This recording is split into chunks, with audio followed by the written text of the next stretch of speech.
To remove SIM tray and open SIM slot on the Pixel 9 Pro, first of all, you will have to prepare the SIM tool, which is located in the box, but you can also use SIM tool from any other smartphone.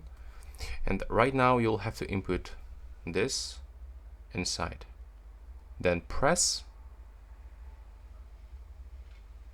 If it is not, I mean, if you cannot actually press, just release and do this one more time. There we go. Now you have to grab it, pull it towards you,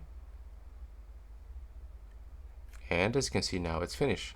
You can remove or input the SIM card. And if you wonder how you can put it back, so that's actually quite simple.